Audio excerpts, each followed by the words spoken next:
Olá, graça e paz da parte de Deus, nosso Pai, da parte de nosso Senhor Jesus Cristo. Seja com você e com todos os seus.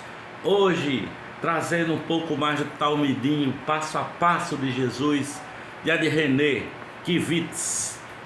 E para começar a nossa reflexão, nós vamos ler o que está escrito no Evangelho de Mateus, capítulo 19, dos versículos 10 a 12, ele diz assim, olha: os discípulos lhe disseram: se esta é a situação entre o homem e sua mulher, é melhor não casar. E Jesus respondeu: nem todos têm condições de aceitar esta palavra, somente aqueles a quem isso é dado. Alguns são eunucos porque nasceram assim, outros foram feitos assim pelos homens, outros ainda se fizeram eunucos por causa do reino dos céus. Quem puder aceitar isso, aceite. Bom, se há tanta confusão em um casamento, é melhor não casar. Essa é a conclusão dos discípulos de Jesus, semelhante àquela anedota de para-choque de caminhão. Se a bebida atrapalha seu trabalho, então pare de trabalhar. É um raciocínio invertido. O que Jesus nos diz é que, de fato, o relacionamento entre um homem e uma mulher é cheio de conflitos.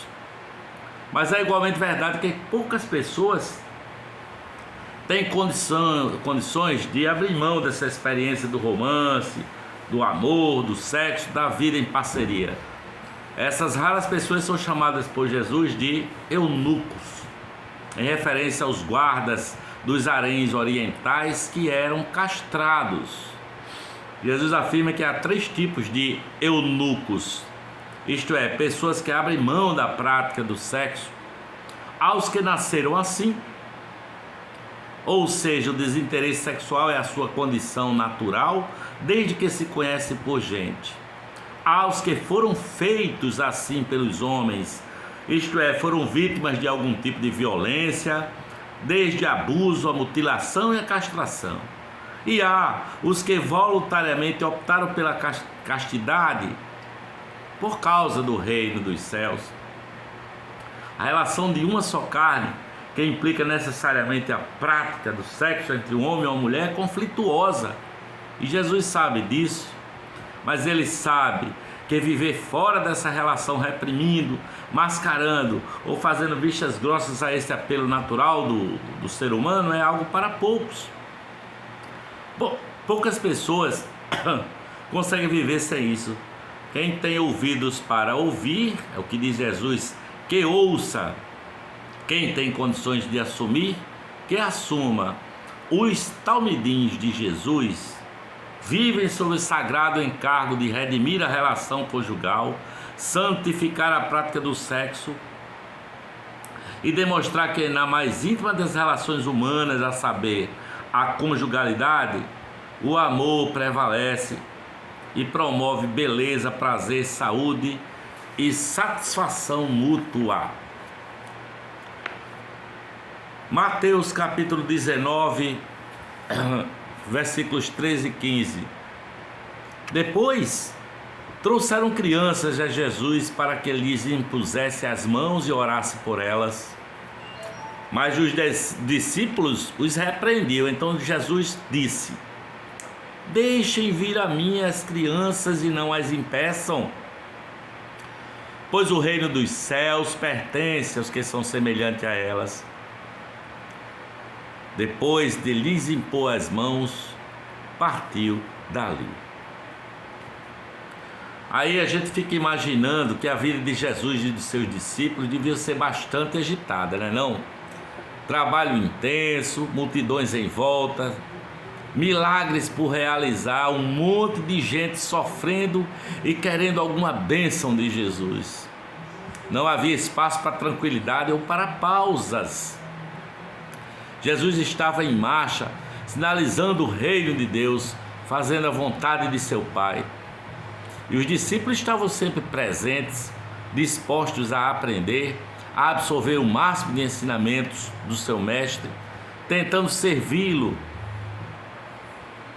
e administrar tanto quanto possível as situações que surgiam a cada instante. De repente, uma criança aparece e Jesus interrompe sua marcha. Ele pega a criança no colo. Ali em Israel era costume que os homens adultos abençoassem as crianças com a imposição das mãos. Quando Jesus toma a criança em seus braços, todas as mães ao redor fazem fila para que ele também abençoasse seus filhos. Os discípulos repreendem as mulheres. Afinal, criança atrapalha. Elas interrompem a nossa agenda, desestabilizam a nossa rotina, atrapalham a realização das tarefas do dia. Crianças são um estorvo. Elas querem brincar o tempo todo e nós naturalmente temos muito mais o que fazer. Precisamos trabalhar, precisamos produzir e nós naturalmente temos muito mais coisas que fazer do que brincar, não é? Precisamos conquistar coisa, produzir. Queremos ser importantes e as crianças nos atrapalham, mas parece que não é assim que Jesus Cristo pensa, não é? Dar atenção aos pequeninos implica entrar na dimensão lúdica da vida. As crianças nos olham com seus olhinhos e dizem assim: olha, pare um pouco a sua correria, vamos brincar. Jesus nos diz que o reino de Deus é para a gente assim. Não é o reino da produtividade, mas o reino da gratuidade, o reino da graça. Não é o reino do frenesi, mas da contemplação da beleza e da vivência da alegria. Não é o reino em que se corre atrás de conquistas, mas em que a vida é desfrutada como dádiva divina. Jesus diz: vejam, se vocês não se tornarem crianças, não conseguirão viver no reino de Deus. É o que Jesus diz. Porque o reino de Deus é um reino de afeto e de relações entre pais e filhos, e não um reino de relações entre patrões e empregados, dominadores e dominados, conquistadores e pessoas mal-sucedidas.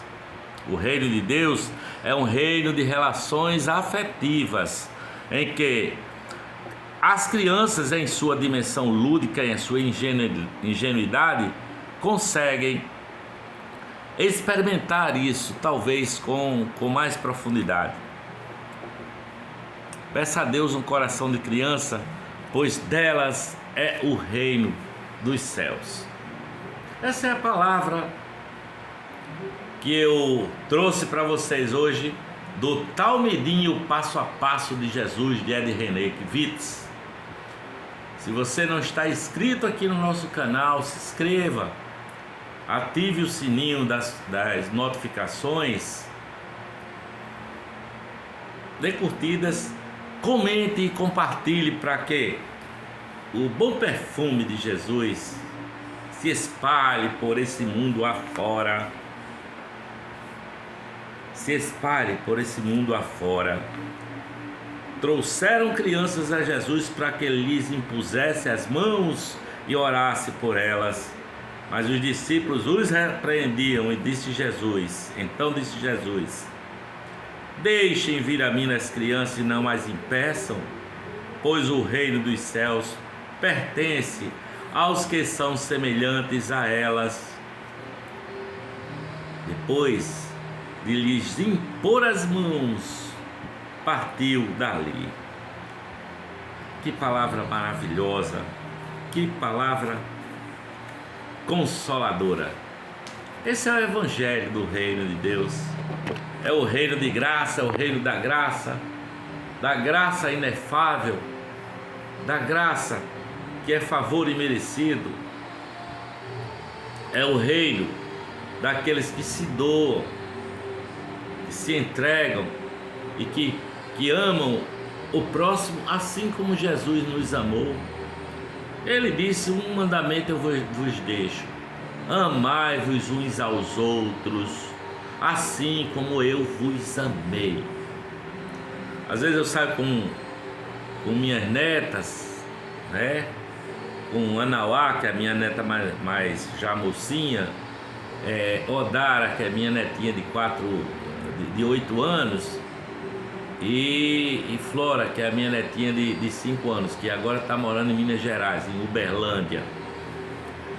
Mas eu fico vendo como é fácil essas crianças interagirem com outras crianças, mesmo crianças que nunca viram na vida, mas elas interagem fácil, porque delas é o reino dos céus. Nós precisamos aprender com elas. Amém.